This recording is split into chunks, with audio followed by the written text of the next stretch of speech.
সুপ্রিয় শিক্ষার্থীরা, স্বাগত জানাই কিশোর বাতায়ন অনলাইন ক্লাস থেকে। আমি মোহাম্মদ গোলাম মোস্তফা। আজকে আমাদের এই শিডিউল অনুযায়ী হিসাব বিজ্ঞান ক্লাস। আশা করি সবাই এই মুহূর্তে আমাদের সাথে সংযুক্ত আছে। যারা সংযুক্ত নেই, তোমাদের বন্ধুরা যারা সংযুক্ত হয়নি তাদেরকে অনলাইনে ইনভাইট করো এবং শেয়ার করে দাও প্রত্যেকে প্ল্যাটফর্ম থেকে। বন্ধুরা, আমরা দীর্ঘদিন থেকে আমরা হিসাব বিজ্ঞানের বিভিন্ন টপিক নিয়ে আলোচনা করছিলাম।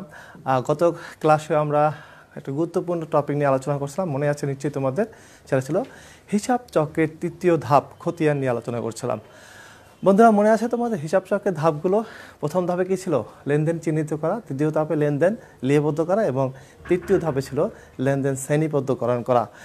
সেই লেনদেন শ্রেণীবদ্ধকরণকেই আমরা হিসাব বিজ্ঞানের ভাষায় খতিয়ান বলি। গত ক্লাসে আমরা খতিয়ানের খুব প্রাথমিক পর্যায়ে আলোচনাগুলো সেরে নিয়েছিলাম। আজকে আমরা খতিয়ানের মূল বিষয়গুলো নিয়ে আলোচনা করব।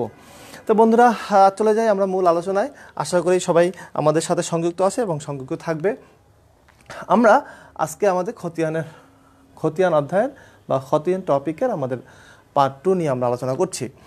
বন্ধুরা, আমরা আজকে আলোচনা থেকে যা শিখতে পারবো সেটা হলো খতিয়ান কীভাবে লেনদেন পোস্টিং হয়, লেনদেন খতিয়ানে কীভাবে স্থানান্তর করা হয় সেটা আমরা আজকেও শিখবো। গত ক্লাসে কিছুটা শিখেছিলাম।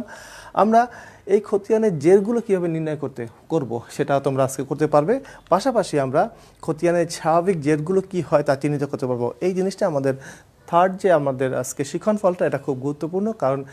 এই জন্য গুরুত্বপূর্ণ কারণ আমরা এই অধ্যায়ের বা এই টপিকের পরে যে টপিকটা নিয়ে আলোচনা করব সেটা হলো হিসাব চক্রের চতুর্থ ধাপ, যেটা রেওয়া মিল। সেই রেওয়া মিলের ক্ষেত্রে আমাদের এইটা খুব গুরুত্বপূর্ণ হিসাবে কাজ করবে। বন্ধুরা, আমাদের খতিয়ান হলো হিসাবের একেবারে খুব মূল একটা বিষয়। যে খতিয়ান যদি সঠিকভাবে আমরা করতে পারি তাহলে হিসাব বিজ্ঞানের পরবর্তী ধাপগুলো আমাদের খুব ইজি হবে এবং খতিয়ানের উপর ভিত্তি করে কিন্তু হিসাব বিজ্ঞানের পরবর্তী ধাপগুলো করতে হয়। আর আমরা জানি যে খতিয়ান যদি আমাদের ভালো পারতে হয় তাহলে আমাদেরকে জাবেদাটা সঠিকভাবে জানতে হবে। আর জাবেদা জানার জন্য আমাদের ডেবিট ক্রেডিট নির্ণয়টা খুব ভালোভাবে জানতে হবে। প্রত্যেকটা বিষয় কিন্তু একটার সাথে একটা খুব সম্পৃক্ত, অর্থাৎ কোনো জায়গা থেকে আমাদের স্কিপ করার কোনো সুযোগ বন্ধুরা নেই। আমরা যে বিষয়টি আলোচনা করছিলাম সেটা হলো আমরা একটা লেনদেনের বলছিলাম যে আমরা খতিয়ানের দুই ধরনের ছক আছে। একটা হলো টিছক, যেটা গত ক্লাসে আমরা আলোচনা করছিলাম। আর একটা বলছিলাম আমরা চলমান জের পদ্ধতি। আমরা টিছক নিয়ে প্রথমে আলোচনা করব, তারপরে চলমান জের পদ্ধতির খতিয়ান আমরা শিখব। বন্ধুরা, আমরা গত ক্লাসে এরকম কয়েকটা লেনদেন আমরা দিয়েছিলাম এবং লেনদেনের পরে আমরা কিছু জাবেদা করেছিলাম। বন্ধুরা, তোমরা লেনদেন এবং জাবেদাগুলো নিশ্চয়ই এখন খুব ভালোভাবেই পারছো, কারণ এটা না পারলে কিন্তু খতিয়ানে কোনো বিষয় কিন্তু তোমরা ভালোভাবে করতে পারবে না বা সম্পন্ন করতে পারবে। দেখো বন্ধুরা, আমরা আজকেও আবার পোস্টিং নিয়ে একটু আলোচনা করলাম যে লেনদেন কীভাবে খতিয়ানে পোস্টিং দেয়। গত ক্লাসে আমরা কিছুটা দেখিয়েছিলাম। বন্ধুরা, এখানে দেখো একটা জাবেদা আছে, লেনদেন আছে নগদে পণ্য বিক্রয় 25,000 টাকা। তার জাবেদা ছিল নগদ হিসাব ডেবিট, বিক্রয় হিসাব ক্রেডিট। এবং আমরা খতিয়ান যখন করব, খতিয়ানের ছকটা তোমরা বলছিলাম একটা বাম পাশের একটা বিষয় আছে, ডান পাশে একটা বিষয় আছে। আমরা বলছিলাম বাম পাশকে খতিয়ানের বাম পাশ মানে হিসাবে বাম পাশকে ডেবিট বলে, হিসাবে ডান পাশকে ক্রেডিট বলে, নিশ্চয়ই তোমাদের মনে আছে। এবং আমরা যেভাবে প্রত্যেকটা হিসাবের একটা শিরোনাম থাকবে, অর্থাৎ আমরা এখানে নগদান শিরোনামের যে হিসাবটা করব সেখানে আমাদের কি থাকবে, নগদ সংক্রান্ত সমস্ত বিষয়গুলো এখানে আমরা শ্রেণীবদ্ধ করব। আমরা জানি গত ক্লাসে আমরা করেছিলাম যে লেনদেনের একটা নির্দিষ্ট শিরোনামে লেনদেনকে শ্রেণীবদ্ধকরণ করার নাম হলো হিসাব। তাহলে বন্ধুরা, আমরা এখানে দেখো নগদ হিসাব ডেবিট, বিক্রয় হিসাব ক্রেডিট। তাহলে আমাদের এখানে এই হিসাবের শিরোনাম হলো নগদ হিসাব। এখন আমরা বলছিলাম যে নগদ হিসাব ডেবিট, তাহলে আমরা ডেবিট সাইড নিয়ে আলোচনা করব। যেহেতু নগদ হিসাব ডেবিট, আমাদের ডেবিট পাশটা নিয়ে বিবেচনা করতে হবে। তাহলে যেহেতু নগদ হিসাব ডেবিট, তাহলে আমরা কি করব, এই যে ডেবিট যে টাকাটা, সেই টাকাটা আমরা ডেবিট পাশের টাকা ঘরে নিয়ে আসবো, ডেবিট পাশের টাকা ঘরে নিয়ে আসবো। এবং আমরা বলছিলাম যে বিবরণ যখন লিখবো তখন কি করব, নগদান হিসাবের বিপরীত কি আছে, বিক্রয় হিসাব। আমরা বিবরণের ঘরে লিখবো বিক্রয় হিসাব, অর্থাৎ যে হিসাবটা যে শিরোনাম নিয়ে আমরা করব সে যদি ডেবিট হয়, ডেবিটের বিপরীত ক্রেডিটটা আমরা এখানে লিখবো। আর তারিখে করে আমরা তারিখটা বসিয়ে দেবো, আশা করি বন্ধুরা তোমরা বুঝতেছো যে আমরা একটা নির্দিষ্ট শিরোনাম নিয়ে আমরা একটা হিসাবের ছক কাটবো, যার বাম পাশকে বলা হবে ডেবিট এবং ডান পাশে বলা হবে ক্রেডিট। এবং ডেবিটের দিকে তারিখ, বিবরণ, জাবেদা পৃষ্ঠা, যা পি মানে সংক্ষেপে জাবেদা পৃষ্ঠা, এটা আমাদের এখন হয়তো দরকার হবে না, কিন্তু আমরা যখন প্র্যাকটিক্যালি প্রতিষ্ঠানে যখন এই খতিয়ান করব তখন কিন্তু এটা আমাদের প্রয়োজন হবে, অর্থাৎ এই লেনদেনটা জাবেদার কোন পৃষ্ঠা থেকে আসছে সেই পৃষ্ঠাটা এখানে উল্লেখ করা থাকে। আমরা জাবেদা যে খাতায় লিপিবদ্ধ করে থাকি সেটা কত নম্বর পৃষ্ঠায় উল্লেখ আছে এই জাবেদাটা, সেই পৃষ্ঠা নাম্বারটা এখানে উল্লেখ করা হয়। তাহলে বন্ধুরা আমরা দেখতে পাচ্ছি যে একটা নির্দিষ্ট শিরোনাম নিয়ে আমরা হিসাব শুরু করেছি এবং শিরোনামটা ছিল নগদান। এখন আমার দেখতে হবে জাবেদার নগদ কি আছে, নগদ আছে ডেবিট হিসাবে। তাহলে আমরা ডেবিট হিসাবে থাকে নগদ, একটু ঠিক করে নিই, যদি নগদ ডেবিট হিসাবে থাকে তাহলে আমরা সেটা ডেবিট পাশে আমরা হিসাব শিরোনামে ডেবিট পাশে আমরা টাকাটা লিখব, টাকাটা লেখার সময় ডেবিট পাশে লিখব। কিন্তু বিবরণে লেখার সময় মনে রাখতে হবে যে ডেবিট যেটা থাকবে, অর্থাৎ নগদানের বিপরীত যেটা থাকবে, তাহলে সেটা ছিল বিক্রয়। বিক্রয় হিসাবটা আমরা বিবরণে করে লিখলাম এবং তারিখ অনুযায়ী আমরা তারিখটা বসিয়ে দিলাম। আমরা আরেকটা লেনদেন আমরা দেখি বন্ধুরা, নগদে পণ্য বিক্রয়। দেখো বন্ধুরা এখানে, তাহলে এখানে নগদ বিক্রয়, এখানেও আমাদের আরেকটা হিসাব শিরোনাম হলে বিক্রয়। আমরা নগদ দেখে আসলাম, নগদটা আমরা আগে করলাম, বিক্রয়টা হবে কীভাবে পোস্টিং হবে। তাহলে আমাদের বিক্রয় একটা শিরোনাম, তাহলে বিক্রয় হিসাবে দেখো বন্ধুরা বিক্রয় ক্রেডিট কিন্তু। তাহলে আমাদের এই লেনদেনটা এখানে যে আমরা পোস্টিং দেবো, আমার যেহেতু বিক্রয় হিসাব ক্রেডিট, আমাকে ক্রেডিট বসে চিন্তা করতে হবে। আমার টাকা বসবে ক্রেডিটের ঘরে। দেখো বন্ধুরা টাকা বসালাম ক্রেডিট ঘরে, যেহেতু বিক্রয় হিসাব ক্রেডিট, কিন্তু বিবরণে ঘরে লিখতে হবে এই বিক্রয়ের বিপরীত কী আছে, নগদান হিসাব।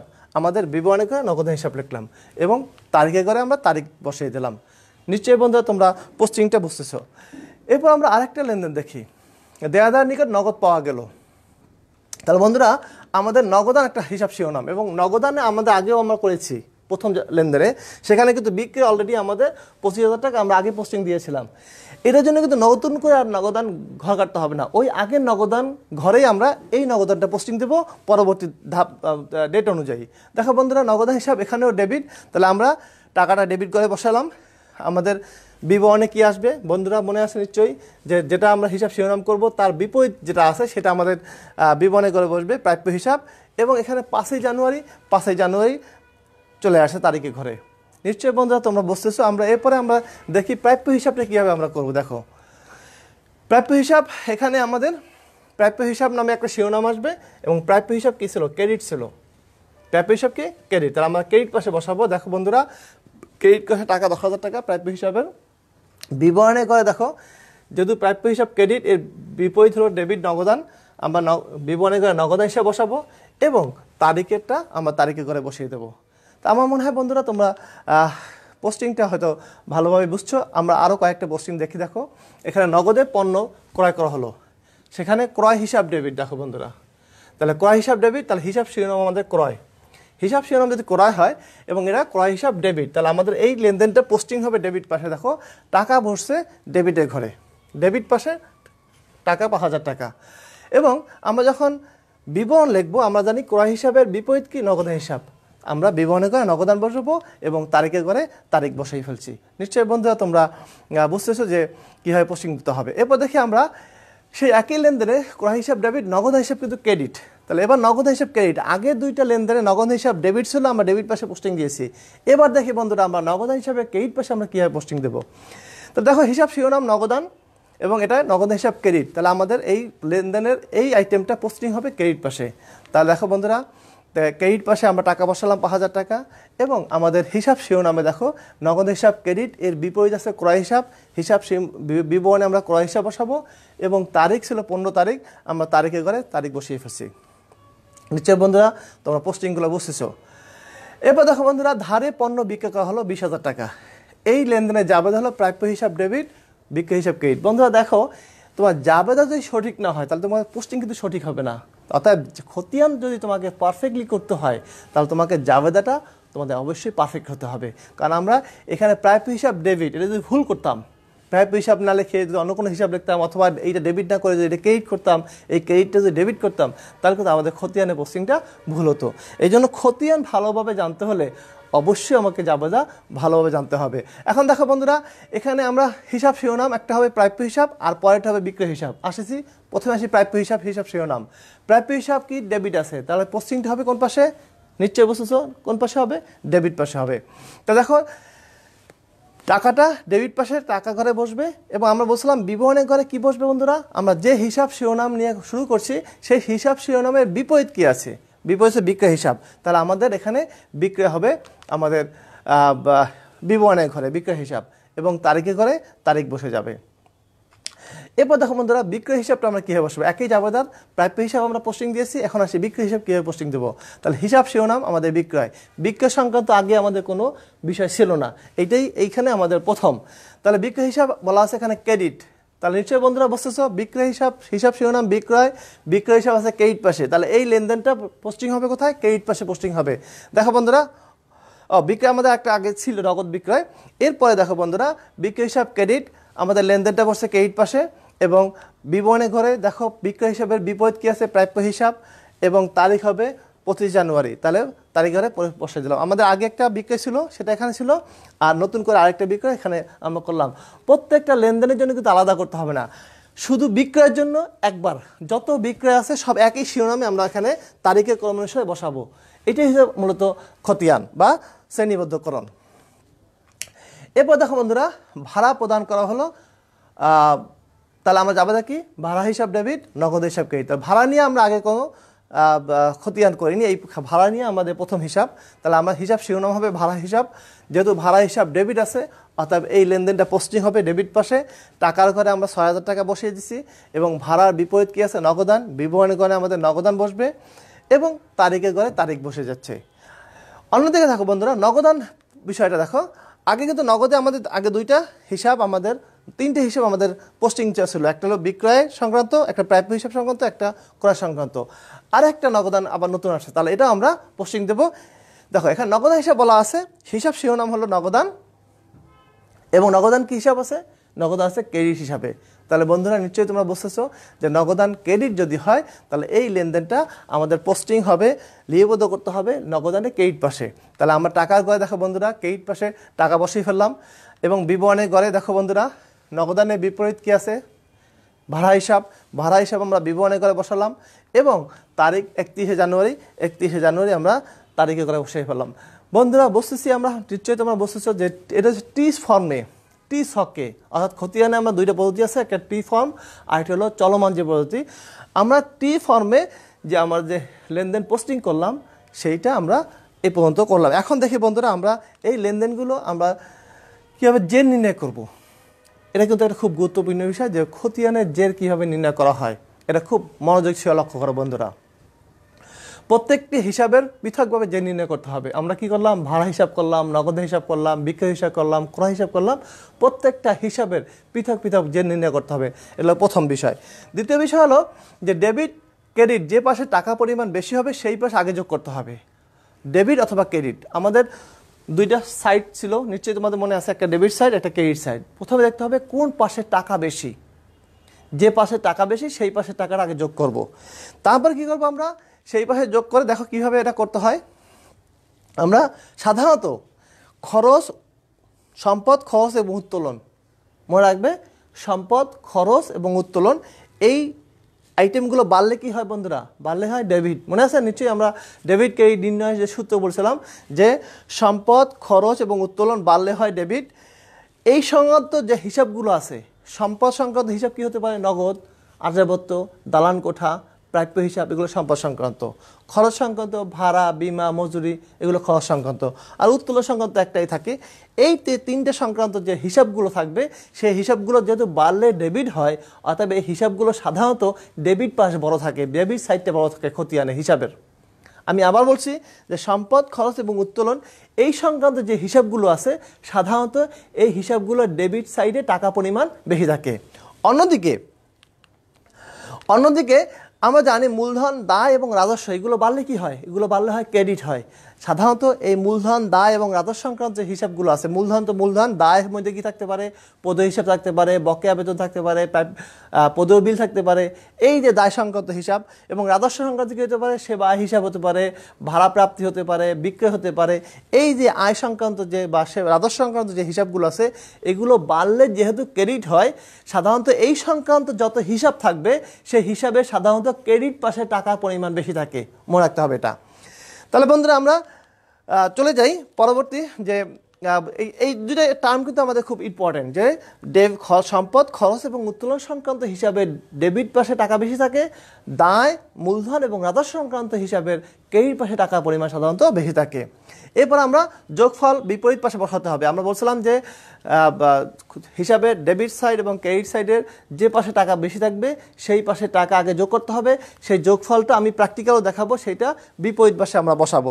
বসানোর পরে আমরা সেটা কী করবো, আমরা এই যোগফল থেকে বিপরীত পাশে টাকা বিয়োগ করলে উক্ত হিসাবের জের পাওয়া যাবে। দেখো বন্ধুরা, আমরা একটা প্র্যাকটিক্যালি আমরা দেখে আসি, এর আগে একটা এমসিকিউ দেখে আসি। বন্ধুরা, ক্রেডিট ব্যালেন্স সাধারণত নির্দেশ করে, আমি একটু আগে বলছি যে তোমাদের যে এইখানে মনে রাখতে হবে যে সম্পদ খরচ এবং উত্তোলনের ডেবিট পাশে টাকা বেশি থাকে, এজন্য এই সমস্ত খরচের যে ব্যালেন্স সেটা হয় ডেবিট ব্যালেন্স, এই সমস্ত বিষয়ের। আর মূলধন দায় এবং রাজস্ব এগুলো বাড়লে হয় ক্রেডিট, এগুলোর ব্যালেন্স হয় সাধারণত ক্রেডিট। তাহলে এখন দেখো বন্ধুরা, ক্রেডিট ব্যালেন্স সাধারণত নির্দেশ করে সম্পদ খরচ, আয় খরচ, সম্পদ ও দায়, আয় ও দায়। বন্ধুরা, আমরা জানি আয় এবং দায় বাড়লে কি হয়, আয় এবং দায় বাড়লে ক্রেডিট হয়, অর্থাৎ এগুলোর যেগুলো বাড়লে ক্রেডিট হয় সেগুলোর ব্যালেন্সও নির্দেশ করে ক্রেডিট, আর যেগুলো বাড়লে ডেবিট হয় সেগুলো ব্যালেন্সও নির্দেশ করে ডেবিট ব্যালেন্স। তাহলে এখানে আয় এবং দায় হলো আমাদের কারেক্ট অ্যান্সার। বন্ধুরা, এখন আসি আমরা এক একটা হিসাবের আমরা কীভাবে জের নির্ণয় করে, শুধু একটা হিসাব যদি ঠিকমতো বুঝতে পারো তাহলে সবটার হিসাবের জের তোমরা নির্ণয় করতে পারবে। আমরা জানি নগদান হিসাব সম্পদ, এ সাধারণত ডেবিট পাশ বড় থাকে। নগদে কী থাকে, সম্পদের সম্পদ খরচ এবং উত্তোলন এই সাধারণত ডেবিট পাশ বড় থাকবে। তাহলে এখন দেখো বন্ধুরা, এখানে আছে 25,000, এখানে আছে 10,000, আর এখানে আছে 6,000, এখানে আছে 5,000। নিশ্চয়ই আমরা বুঝতেছি যে ডেবিট পাশে টাকার পরিমাণ বেশি। তাহলে আমরা কি করব, যে পাশে টাকার পরিমাণ বেশি থাকবে সেই পাশটা আমাকে যোগ করব। নিশ্চয়ই তোমরা বুঝতেছো। আমি আবার বলছি, যে হিসাবের যদি ডেবিট পাশে টাকার পরিমাণ বেশি থাকে তা ডেবিট পাশে আগে যোগ করব, যদি ক্রেডিট পাশ যদি বড় থাকতো তাহলে ক্রেডিট পাশে আগে যোগ করতাম। তাহলে আমরা ডেবিট পাশটা আগে যোগ করলাম। এরপর দেখো বন্ধুরা, ঠিক এই টাকাটাকে আমরা এখানে আবার ক্রেডিট পাশে বসালাম, তবে একটু জায়গা রাখতে হবে, এখানে মনে রাখতে হবে, এখানে একটু জায়গা রাখতে হবে। আমরা ডেবিট পাশে যে আইটেমটা বসেছি ঠিক সেই পরিমাণ আইটেমটা আমরা ক্রেডিট পাশে বসিয়ে নিলাম। আমরা ডেবিট পাশ বড়, ডেবিট পাশ যোগ করলাম, ঠিক সেই পরিমাণ টাকাটা আমরা ক্রেডিট পাশে নিচে বসালাম। এরপর কী করতে হবে বন্ধুরা, এই যে 35,000 টাকা আছে এখান থেকে এই 5,000 এবং 6,000 মোট 11,000 যদি আমি 35,000 টাকা থেকে বাদ দেই তাহলে আমার থাকে 24,000 টাকা। তাহলে এইটাকে মূলত ব্যালেন্স বলা হয়।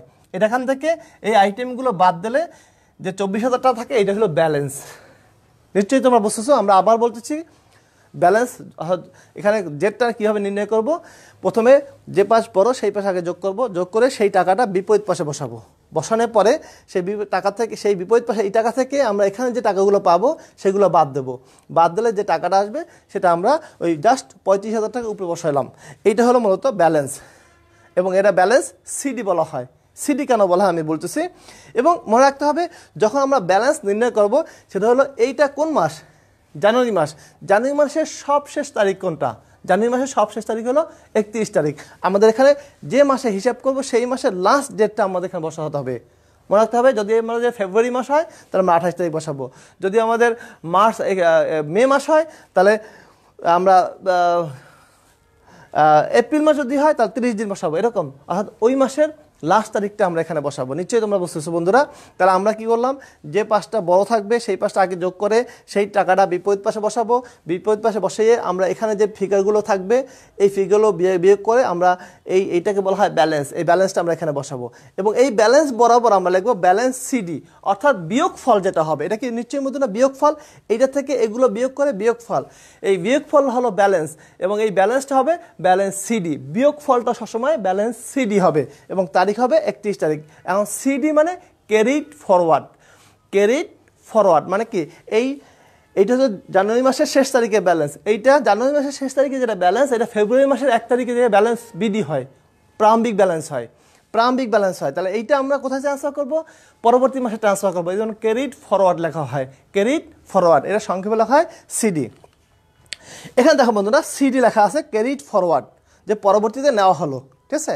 এবং এই টাকাটা দেখো বন্ধুরা, এখানে যে আমরা এই টাকাটা যে ব্যালেন্স সিডি হলো, এইটা পরবর্তী মাসে দেখো আমরা পরবর্তী মাসে ফেব্রুয়ারি 1 তারিখে এটাকে বলবো ব্যালেন্স বিডি। এই যে টাকাটা 24,000 টাকাটা আমরা এখানে ব্যালেন্স বিডি হিসেবে নিয়ে আসছি।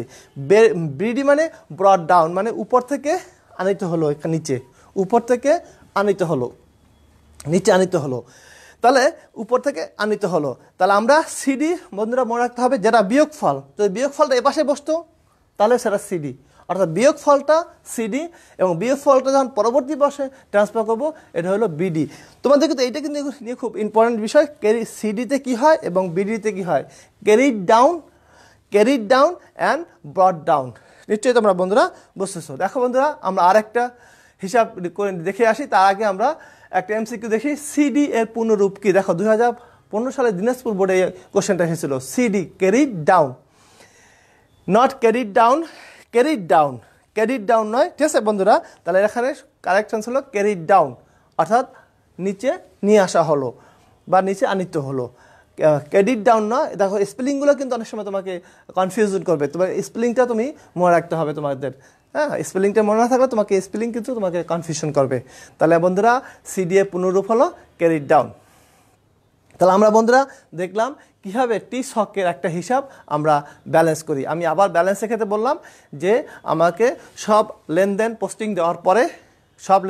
দেওয়ার পরে আমাকে দেখতে হবে ডেবিট পাশে টাকার পরিমাণ বেশি না ক্রেডিট পাশে টাকার পরিমাণ বেশি।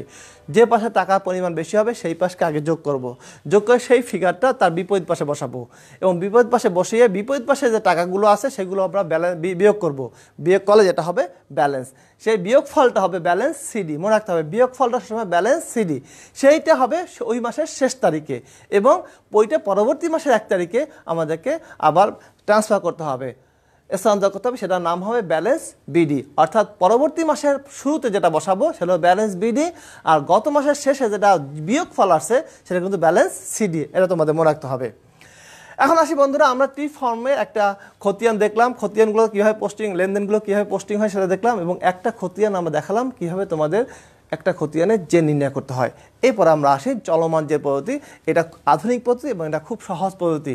টি ছকের চেয়ে এই পদ্ধতিটা অনেক সহজ। প্রত্যেকটি লেনদেন হিসাবভুক্ত করার সাথে সাথে এই হিসাবে জের বা ব্যালেন্স পাওয়া যায়। আমরা দেখো বন্ধুরা, আমরা টি ফর্মে যে খতিয়ান করেছি সেখানে কিন্তু মাসের শেষে গিয়ে আমরা যোগ বিয়োগ করে ব্যালেন্স নির্ণয় করছি, নিশ্চয়ই তোমাদের মনে আছে। কিন্তু টি ফর্মের সুবিধা হলো আমরা একটা লেনদেন পোস্টিং দেবো, সাথে সাথে ব্যালেন্স চলে আসবে, এরপর আরেকটা লেনদেন পোস্টিং দেবো, সাথে সাথে ব্যালেন্স চলে আসবে, অর্থাৎ ব্যালেন্সটা আমি কন্টিনিউয়াস দেখতে পারি। আর টি ফর্মের ক্ষেত্রে কী ছিল? টি ফর্মের ক্ষেত্রে ছিল, একটু দেখে নিই, আমাদের বোধহয় একটু সমস্যা হচ্ছে, দেখে নিই আমরা একটু।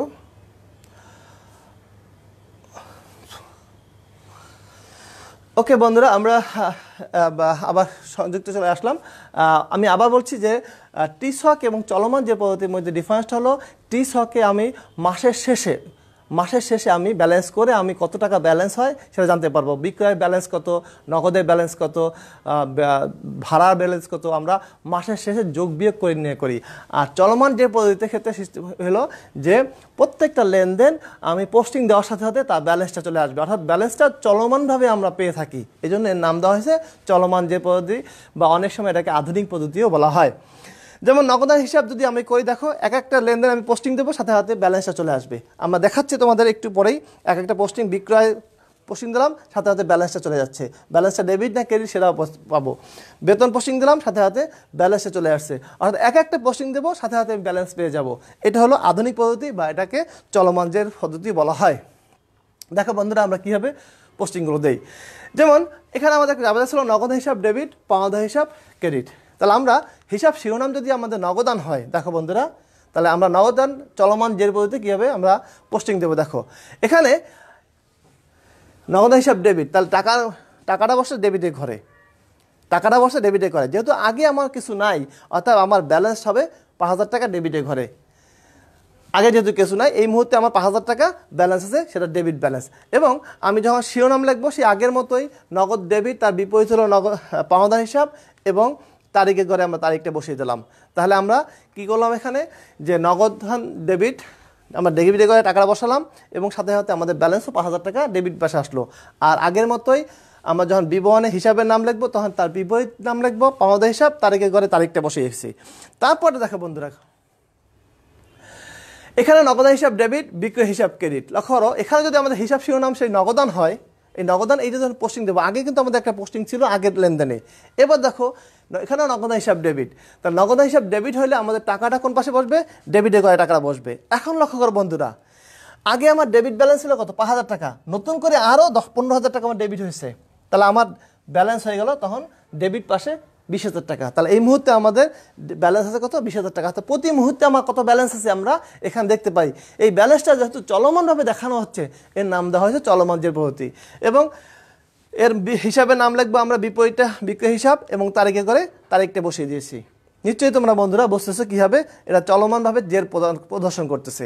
এবার দেখো, এতদিন এবার দুইটা ছিল কি? নগদান হিসাব ডেবিট। এবার দেখো বেতন হিসাব ডেবিট, নগদান হিসাব ক্রেডিট। এখানে নগদান হিসাব কিন্তু ক্রেডিট, দেখো 3,000 টাকা। তো নগদান হিসাব ক্রেডিট যদি হয়, দেখো বন্ধুরা এই টাকাটা কিন্তু বসছে ক্রেডিটে ঘরে। এটা আগে বসাছিলাম ডেবিটে করে, এবার বসছে ক্রেডিটে করে। এবং দেখো বন্ধুরা আমাদের আগে ব্যালেন্স ছিল কত? 20,000 টাকা ডেবিট ব্যালেন্স ছিল।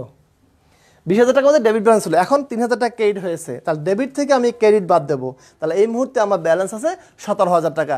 নিশ্চয়ই তোমরা বন্ধুরা বসেছো। দেখো আমরা এই পোস্টিংটা দেওয়ার সাথে সাথে আমরা জানতে পারলাম আমাদের ব্যালেন্স 5,000 টাকা। এই পোস্টিংটা দেওয়ার সাথে সাথে আমরা জানতে পারলাম আমাদের ব্যালেন্স আছে 20,000 টাকা। এই পোস্টিংটা দেওয়ার পর আমরা দেখতে পেলাম আমাদের ব্যালেন্স আছে 17,000 টাকা। তাহলে ব্যালেন্সটা আমাদের এই হিসাবের শেষে যে আমাদের আর ব্যালেন্স আনতে হবে না, যেটা আমাদের টি-ছকে আমরা করেছিলাম। এখানে কন্টিনিউয়াস আমাদের ব্যালেন্সটা চলে আসবে। দেখি বন্ধুরা এরপর কি আছে, দেখো বেতন হিসাব ডেবিট। যেহেতু বেতন ডেবিট পাশে নগদানের বিপরীত বেতন হিসাব বসছে, তারিখে করে আমরা তারিখটা বসিয়ে দিলাম। আমরা আরেকটা দেখি বন্ধুরা, এখানে দেখো ভাড়া হিসাব ডেবিট 4,000 টাকা, 4,500 টাকা। নগদ হিসাব ক্রেডিট 4,500 টাকা। দেখো নগদ হিসাব যদি আমাদের হিসাব হয় তাহলে আমরা আগে এটা বসিয়েছিলাম, এরপর এটা এসে আমাদের এখানে অ্যাড হবে। এখানেও কিন্তু নগদ হিসাব ক্রেডিট। তাহলে বন্ধুরা টাকাটা বসছে কোথায়? ক্রেডিটে করে। দেখো টাকাটা বসে ক্রেডিটে করে। দেখো আগে আমাদের ব্যালেন্স ছিল 17,000 টাকা, এখন নতুন করে আরেকটা ক্রেডিট হলো 4,500 টাকা। তাহলে আমাদের ব্যালেন্স আছে 12,500 টাকা ডেবিট ব্যালেন্স। তাহলে বন্ধুরা তোমরা বুঝতেছো যে চলমান জের পদ্ধতিতে আমরা কীভাবে লেনদেন পোস্টিং দেব এবং সাথে সাথে আমরা কীভাবে এর ব্যালেন্সটা নির্ণয় করব। এখন দেখো বন্ধুরা খতিয়ান প্রস্তুতের প্রক্রিয়া। দেখো কী ছিল প্রক্রিয়াটা? আমরা খতিয়ান প্রস্তুতের প্রক্রিয়া ছিল আমরা লেনদেন শনাক্ত করব। লেনদেন শনাক্ত করে, এটা ছিল কিন্তু আমাদের একদম প্রথম থেকে লেনদেন শনাক্ত করে আমরা কি করছি? লেনদেনকে বিশ্লেষণ করেছি। লেনদেন বিশ্লেষণ করে আমরা কি করেছি? লেনদেনের প্রভাব নির্ণয় করেছি। সেটা কি প্রভাব বিস্তার করছে, হিসাব সমীকরণে যে প্রভাবটা বলছিলাম আমরা। এরপরে প্রভাব নির্ণয় করে আমরা ডেবিট ক্রেডিট নির্ণয় করেছি। ডেবিট ক্রেডিট নির্ণয় করে সেটাকে আমরা কী করছি? জাবেদাভুক্ত করেছি। জাবেদাভুক্ত করার পরে জাবেদা প্রস্তুত করেছি। জাবেদা প্রস্তুত করার পরে সেই জাবেদা থেকে আমরা খতিয়ানে পোস্টিং দিয়েছি, খতিয়ান স্থানান্তর করেছি।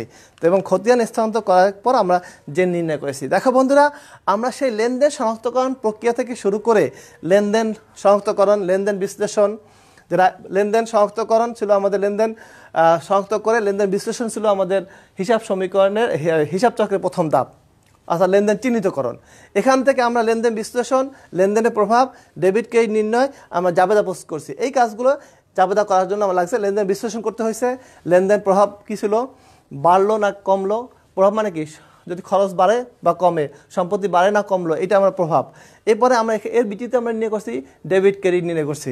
তারপরে আমরা কী করছি? জাবেদা প্রস্তুত করেছি। জাবেদা প্রস্তুত করার পরে আমরা কী করছি? জাবেদা থেকে আমরা খতিয়ানে পোস্টিং দিয়েছি। সেটা টি ফর্মে হতে পারে, সেটা চলমানে হতে পারে। এরপর আমরা লাস্ট কী করেছি? খতিয়ান নির্ণয় জেন নির্ণয় করেছি। এই প্রক্রিয়াটা পুরোটাই কিন্তু আমাদের কাজে লাগছে খতিয়ান প্রস্তুতের ক্ষেত্রে। তাহলে বন্ধুরা দেখো এই প্রক্রিয়া কোনো একটা প্রক্রিয়ায় যদি আমাদের কোনো ঘাটতি থাকে, কোনো যদি উইকনেস থাকে, তাহলে কিন্তু আমরা এই খতিয়ান নির্ণয় করতে পারবো না, খতিয়ানে যে নির্ণয় করতে পারবো না, খতিয়ান প্রস্তুত করতে পারবো না। আর খতিয়ান যদি আমরা সঠিকভাবে নির্ণয় করতে না পারি, তাহলে আমাদের এই পরবর্তী যে ধাপটা আছে, যা হিসাব বিজ্ঞানের মূল যে উদ্দেশ্য আর্থিক বিবরণী প্রস্তুত করা, সেই আর্থিক বিবরণী প্রস্তুত এই খতিয়ানের জের থেকেই কিন্তু আর্থিক বিবরণী প্রস্তুত করা হয়। তাহলে বন্ধুরা তোমরা বুঝতেছো যে আমাদের এই প্রক্রিয়াগুলো কত ইম্পর্টেন্ট, অর্থাৎ এই প্রক্রিয়ার প্রত্যেকটা জায়গাতে আমাদেরকে একেবারে নিখুঁতভাবে কাজ করতে হবে। যদি আমরা নিখুঁতভাবে কাজ করতে পারি তাহলে এই প্রক্রিয়া আমাদের জন্য খুব সহজ হবে। বন্ধুরা নিশ্চয়ই এখন বুঝতেছো যে আমাদের বিষয়গুলো কীভাবে চেইন আকারে আমাদের একটার সাথে একটা সম্পৃক্ত। এই জন্য আমরা বলছি যে একদম হিসাব বিজ্ঞানের শুরু থেকে যদি তোমার উইকনেস থাকে, তাহলে পরবর্তীতে তুমি কোনো পরবর্তী বিষয়গুলো তোমরা ভালোভাবে করতে পারবে না। বন্ধুরা এখন একটা খুব গুরুত্বপূর্ণ বিষয় আমি তোমাদের শিখাবো, যেটা আমাদের পরবর্তী ধাপের জন্য খুবই দরকার, খুবই দরকার হবে। সেটা হলো দেখো বন্ধুরা, স্বাভাবিক খতিয়ানের স্বাভাবিক জের নির্ণয়। খতিয়ানের স্বাভাবিক জের নির্ণয় বিষয়টা হলো এরকম যে তোমাকে বলা থাকবে নগদ ৫,০০০ টাকা। এ কথা অর্থ হলো আমরা যে নগদ যে খতিয়ান করেছি, নগদ যে হিসাব করেছি, নগদ হিসাবের সমস্ত আইটেম পোস্টিং দেওয়ার পরে যে ব্যালেন্সটা, সেই ব্যালেন্সটা ছিল ৫,০০০ টাকা। তাহলে নগদের এই নগদ ৫,০০০ টাকা মানে নগদ হিসাবের ব্যালেন্স ৫,০০০ টাকা। আসবাবপত্র ২০,০০০ টাকা মানে কি, আসবাবপত্র হিসাব যে করেছি সেই হিসাবে ডেবিট ক্রেডিট পোস্টিং দেওয়ার পরে যে ব্যালেন্সটা আসে, বিয়োগ ফলটা আসে, সেই বিয়োগ ফলটা ২০,০০০ টাকা। পদের হিসাব ৫,০০০ টাকা মানে কি, পদের হিসাব করার পরে তার ডেবিট ক্রেডিট সমস্ত বিষয়গুলো পোস্টিং দেওয়ার পরে যে ব্যালেন্স নির্ণয় করেছি সেই ব্যালেন্সটা ছিল ৫০,০০০ টাকা। বেতন ৩,০০০ টাকা। এ কথা অর্থ হলো বেতন হিসাবে সমস্ত লেনদেন পোস্টিং দেওয়ার পরে বেতন হিসাবে জের ৩,০০০ টাকা। ঠিক সেরকম বিক্রয়, মূলধন এবং উত্তোলন, এই যে বিক্রয় হিসাব বলা হয়েছে ২ লাখ টাকা মানে কি, বিক্রয় সংক্রান্ত সমস্ত বিষয়গুলো বিক্রয় হিসাবে পোস্টিং দেওয়ার পরে ডেবিট ক্রেডিট বিয়োগ করে যে ব্যালেন্সটা আসে সেটা হলো ২ লাখ টাকা। এরকম মূলধন এবং উত্তোলন এগুলো দেওয়া আছে, এরকম দেওয়া থাকবে। এখন তোমাকে বলতে হবে যে এই নগদান ৫,০০০ টাকা এটা কি ডেবিট জের না ক্রেডিট জের। অর্থাৎ এটা ডেবিট জের মানে কি, যদি কোনো হিসাবে ডেবিট পাস যদি বড় হয়, মনে করেন নগদান হিসাবে ডেবিট জের বড়, ডেবিট পাস বড়, এটা কীরকম দেখো বন্ধুরা, আমরা নগদান হিসাব করেছি, এই মনে করো নগদান হিসাব, এইটা ডেবিট সাইড, এইটা ক্রেডিট সাইড, এই জিনিসটা একটু মনে রাখো। তো মনে করেন নগদান হিসাবে ডেবিট পাশে আমাদের মোট টাকা আছে ৫০,০০০ টাকা, আর ক্রেডিট পাশে আমাদের মোট টাকা ছিল ৩০,০০০ টাকা। তাহলে আমরা ব্যালেন্স সিডি বাই করি। এখানে নিশ্চয়ই তোমাদের মনে আছে, আমরা যে পাশ বড় সেই পাশ আগে যোগ করব, যোগ করে আমরা এখানে বসাবো ৫০,০০০ টাকা, বসিয়ে আমরা এই ৫০,০০০ থেকে এখানে ৩০,০০০ টাকা বিয়োগ করলে ব্যালেন্স সিডি আসে ২০,০০০ টাকা। এই যে ব্যালেন্স সিডি, এটা কোন ব্যালেন্স, ডেবিট ব্যালেন্স না ক্রেডিট ব্যালেন্স? যেহেতু আমরা বসাইছি ক্রেডিট পাশে, কিন্তু দেখতে হবে এই ডেবিট পাশে টাকা বড় না ক্রেডিট পাশে টাকা বড়। যদি ডেবিট পাশে টাকা বড় হয় তাহলে এই ব্যালেন্সটাকে বলা হয় ডেবিট ব্যালেন্স। নিশ্চয়ই তোমরা বুঝতেছো, ডেবিট পাশে যদি টাকা বড়, অর্থাৎ এটা সিডি আমরা ক্রেডিট পাশে বসালেও যে পাশে টাকা বেশি সেটাকে সেই ব্যালেন্স বলা হবে। আবার যদি আমরা এরকম বলি, দেখো বন্ধুরা, পাওনাদার, যদি পাওনাদারের সাধারণত এখানে আছে ৬০,০০০ টাকা, ক্রেডিট পাশে ৬০,০০০ টাকা আছে, এটা ক্রেডিট পাশ, আর ডেবিট পাশে মনে করো আছে ৪০,০০০ টাকা। তাহলে এখন দেখো বন্ধুরা, ক্রেডিট পাশ বড়, তাহলে আমরা ক্রেডিট পাশ আগে যোগ করব, ক্রেডিট পাশ আগে যোগ করে ৬০,০০০ টাকা আমরা ব্যালেন্স সিডি বসাবো, এখানে আবার ৬০,০০০ টাকা বসাবো। আমরা যা বলছিলাম যে পাশ বড় হবে সেই পাশের টাকাটা বিপরীত পাশে বসাতে হবে, বিপরীত পাশে বসিয়ে আমরা ৪০,০০০ টাকা বিয়োগ করব, তাহলে আমাদের ব্যালেন্স সিডি হবে ২০,০০০ টাকা। এখন বন্ধুরা বলো, এই যে পাওনাদার যে হিসাবটা করলাম, এই পাওনাদার হিসাবের কোন পাশ বড় ছিল, ডেবিট পাশ বড় ছিল না ক্রেডিট পাশ বড় ছিল?